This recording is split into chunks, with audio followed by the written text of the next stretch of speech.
This week on Winchester's Deadly Passion, Melissa Bachman heads to New Mexico in search of a giant bull on an early season bow hunt. Bad weather and silent bulls are making the hunting tough, but Melissa and Robbie put in the miles and get in close. Now fast forward to the same state, different season. Melissa is back in New Mexico with a new game plan. This time she's hunting late season with a muzzleloader, and her sights are set on a big Gila bull.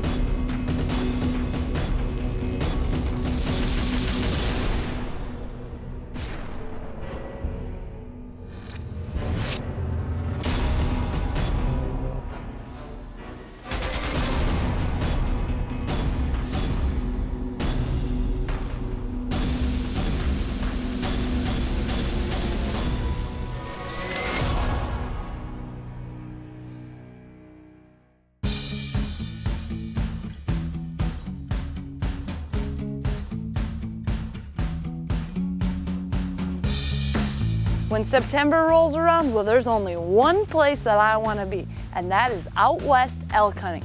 Usually I haven't been out hunting much, and I am dying to get out there, and there's nothing better than going after some big bulls. Now on this trip, we were in New Mexico in an absolutely incredible area. We were going to be going after these bulls, and the only bad news is, well, it had been extremely wet, and so far the bulls had been silent. But it was early September, and you know how that goes. At any moment, the switch could flip and those elk could be on. So we were out there putting on the miles and just hoping to get up close to one of these big bulls. Most of the time they'll come up through here and end up back and bed down back in here. Or off that way. We'll just kind of cut across right now and see if we see their tracks where they crossed or anything. If not, we'll circle back around this way. If he doesn't bugle, it's going to be hard to find him though.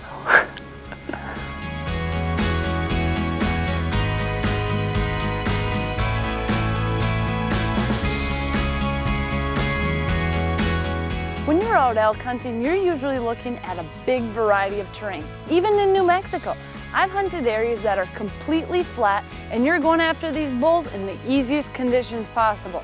But on this trip, well, we were hunting much steeper terrain. We were looking at some very, very tough hunting, but that's where the elk were right now. We wanted to get where they were, and since things weren't really going and they weren't bugling, well, we had to put on the miles. And when it comes to early season, well, you better hope you're in shape, because you're looking at some warmer weather. So with steep hills and some pretty tough terrain, you better be in shape or those elk will kick your butt.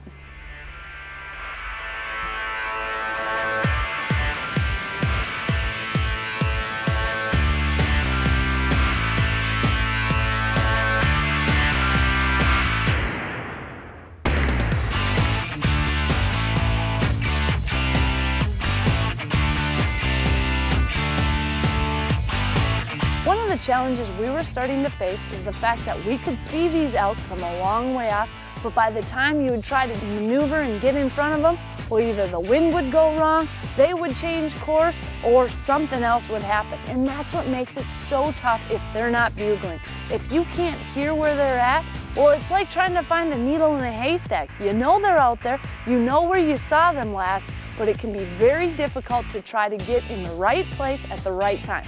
Usually you end up getting there a little too early, or most of the time, a little too late. So if they stop somewhere, they might be up in here. Just a little time to catch up. Mm-hmm. Yeah, when they move, sometimes they just move. Unfortunately, their legs are a little longer than mine and yours. Put together. But sometimes it just looks like, I mean, they'll just be feeding along and it looks like they're going slow, and before you know it, they're a mile away. Winchester's Deadly Passion is presented by Winchester Ammunition, Thompson Center, Cuddyback Digital, Bog Pot, Cabela's, She Outdoor Apparel, and Hunter Safety System.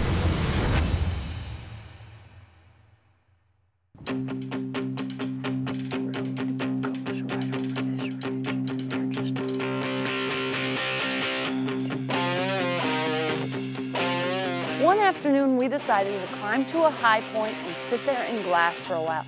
That way we could see where these elk were coming down and going to the bottom for food. Now, as we sat there, we started seeing cows filing down, and there were a ton of them. As we watched, well, a big old bull was following behind them. Now, this guy was really nice.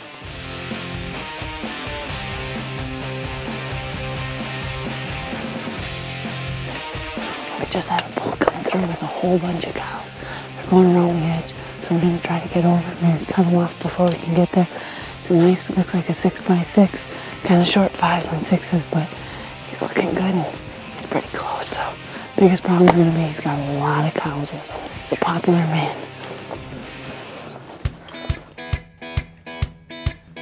Well, these elk were just moving too fast. We did our best to try to cut them off, but time wasn't on our side. And let's face it, when an elk has a place they want to go, well, they're going to beat you to it every single time. But the nice thing is we were able to see a really good bull, and if we'd have had a rifle in hand, we'd have been done with this hunt. But we were bow hunting and we wanted to get in close. So on this time, well, we spotted them, we just couldn't close the distance. We were hoping that next time we could close the distance and close the deal.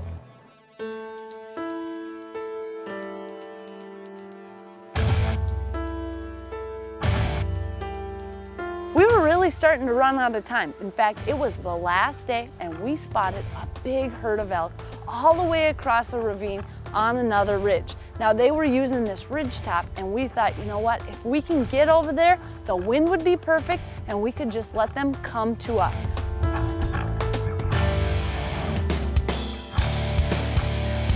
Now, we weren't sure exactly where they were at or how fast they were moving, but we wanted to make sure we were set up. They may just be right in there. Yeah, it's fine here. We'll just go real slow through here. So we would set up, wait, listen, and then move forward. As we did this, still nothing. So we moved forward one last time, and as we got set up, well, we saw a cow coming, and then another, and another. The entire herd of elk were coming right to us, and we had everything perfect. The wind was in our favor, we were set up, and we were ready to rock and roll.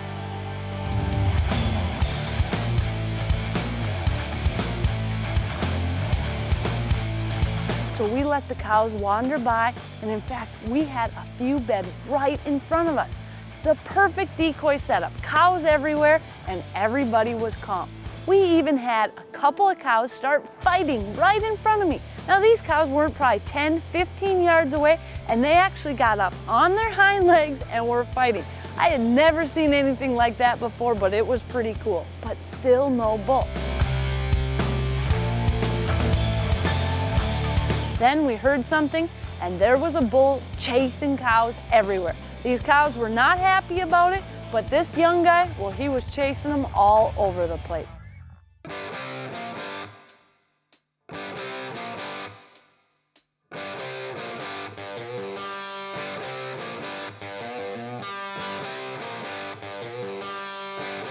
Now, he wasn't a shooter, but he was a pretty cool bull and really put on a great show. The bad news, well, there was no big bull following up behind him. It was just the smaller bull, and he ran these cows all over the place. He really thought he had a good fighting chance. Little did he know, he didn't have a chance in the world. And as soon as these cows were ready, well, the big bull that was probably hanging back would kick him out. But unfortunately for us, these cows went through, the small bull went through, and there was just no big bull that ever came through. And it was the last day, and this was basically the wrap-up of our hunt. Now, it had been an incredible hunt. Lots of fun, great memories, but no bull. And that's the way archery elk hunting goes. In fact, you only get a bull maybe a third of the time if you're lucky, and that's when things are going well. So I wasn't too disappointed. But what really helped me out, well, I had a muzzleloader tag. So I was gonna go after these New Mexico elk one last time, but this time I'd be bringing along my muzzleloader.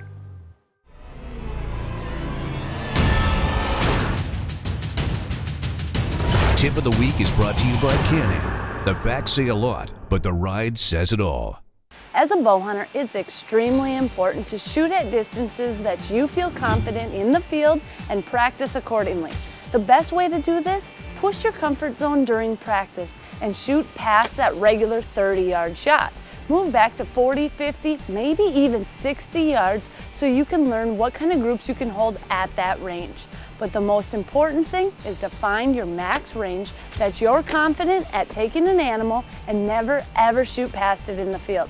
You'll quickly find out by practicing those long shots at the range, your 20 and 30-yard shots will become much easier.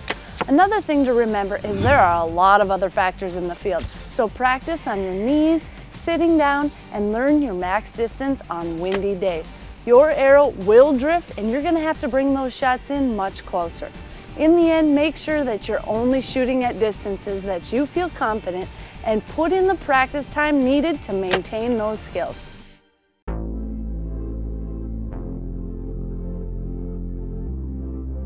Although I was a little bummed out about not getting a bull with my bow, that's the way it goes sometimes, and I'm okay with that. The good news here, well, I was going to New Mexico on a muzzleloader hunt as well. Now this is an incredible time, and the cool thing is, it's a completely different hunt. Early season bow, you're really going after these bulls before they get ramped up for the rut. Late season muzzleloader, well, you're on the downswing of the rut and everything's different. Your hunting tactics change, everything's different, and I'd be in a new area and I was pumped.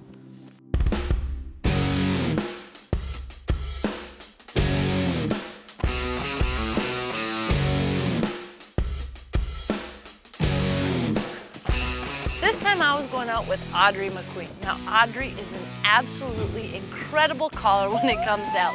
She's really, really good. In fact, I think she's like a 10-time world champion. Bottom line, we had a great opportunity in front of us. And it's not every day that you get to go out and you get to have a female guide and a female hunter. It doesn't happen every day, but it just so happens that I love hunting and she's been an incredible outfitter for a long time. So we got together and we were gonna go out and look for some of these giant bulls.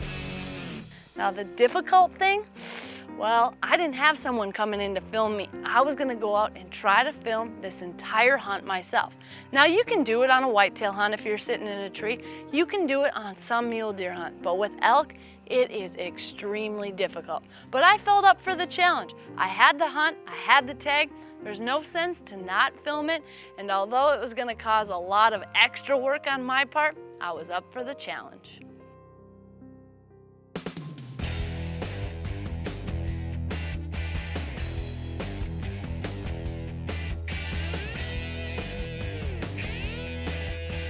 Audrey and I decided that we were going to try a variety of tactics. That way we wouldn't get set on one type of tactic and just go with that. We were going to try everything out and see what worked. Well, after walking enough for the day, I think we're okay to sit at a water hole for the evening. What's this one going to be like here? You know, it's a good little water hole. There's wallows, there's a series of water tanks and water holes. We've got good wind. So we'll just, it's not very far down there. We'll get set up and hopefully they'll come in. Nice close shots, I like that. Let's go do it. Right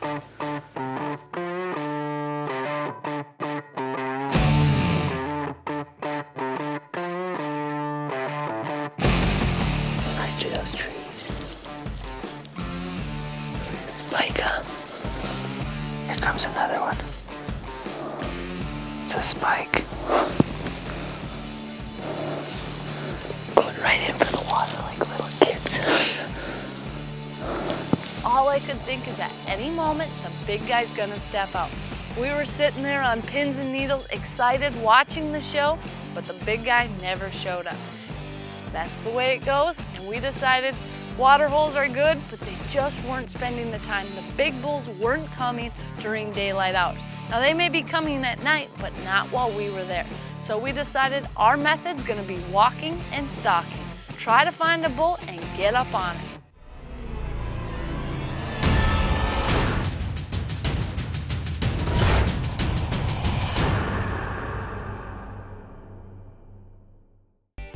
As a hunter, we need our equipment to be versatile because not every hunt is created equal.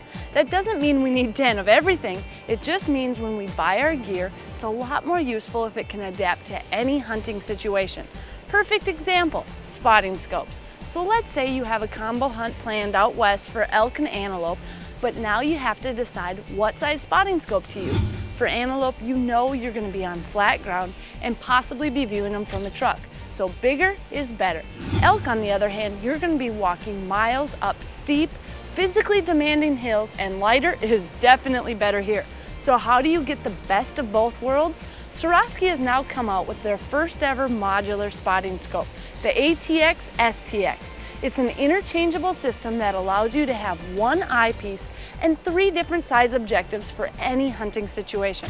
So now you have the option of bringing a 65, 85, or 95 millimeter scope all on one hunt contained in one unit. The best part, the entire system is lightweight and compact. Now you can have your 95 millimeter scope on for the antelope hunt, but when it's time to march up that mountain after elk, you can swap it out for a lightweight 65 and be on your way in seconds. Once hunting, the color, clarity, and low light capability with this scope really will make a huge difference on any hunt. When glassing a hillside, not every animal miraculously lands in the center of your scope.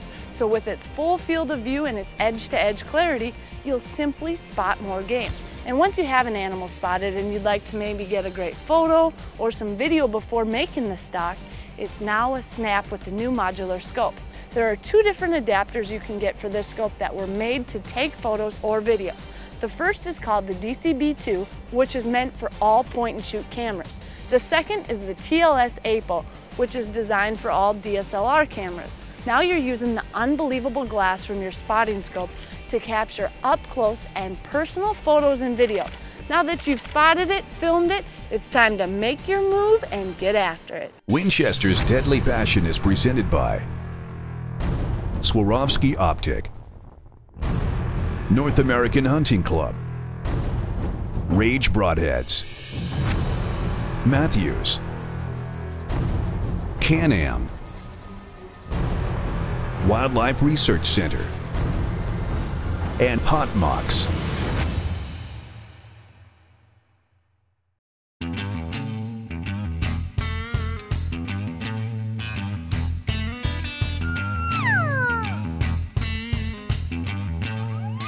Now we had been trying lots of different tactics. We had been putting on the miles, sitting at water holes, spending our time glassing, but we just weren't finding the big bulls we were after. Now New Mexico is a great area, but when bulls are quiet and things aren't really moving, well, it makes it difficult regardless of where you hunt. Of course, it's better to be in an area where there's a little more elk per square mile, but it can be difficult when you're out hunting. And that's what we were running into. We had a full moon and a lot of these elk were moving at night. They would bed during the day, not getting up and moving, and at night, well, that's when they'd feed, run, and move. And that can be really difficult as a hunter. Of course, we all want to try hunting when it's not a full moon, but let's face it, if you've got a tag for a certain amount of time and it happens to be a full moon, well, you're not going to trade in your trip, and neither was I. It's part of the deal, and yes, it can and will make it more difficult, but you just need to fight through it and hope for the best.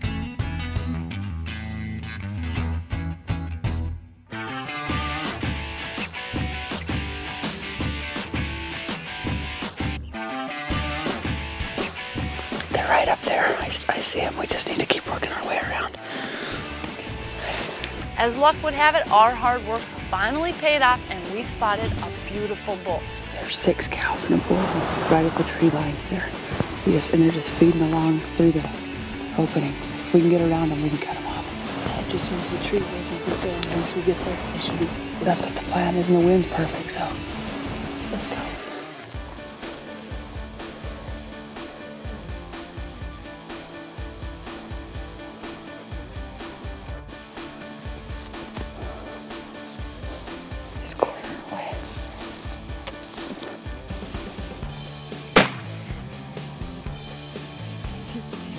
He's right there.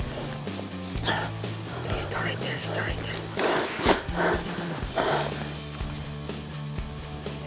Well done. Enough. Okay. All right. Okay. Here we go.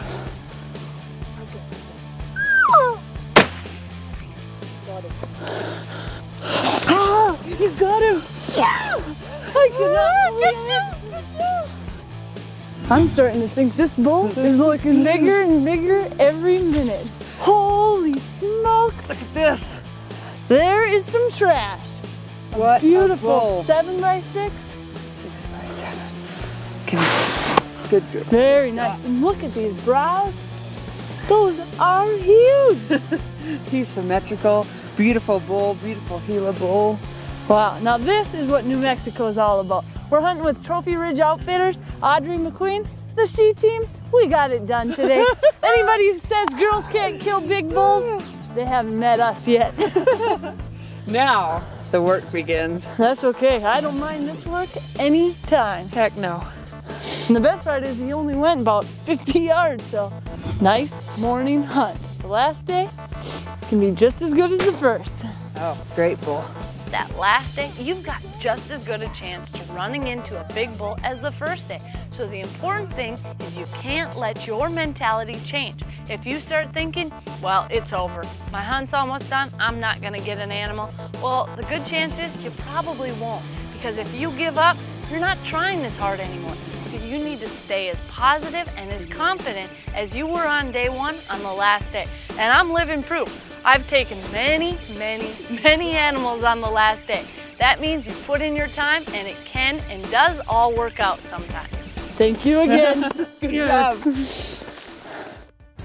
Coming up next week on Winchester's Deadly Passion, Melissa's in her favorite whitetail location in the country, West Central Illinois at Golden Triangle Whitetails.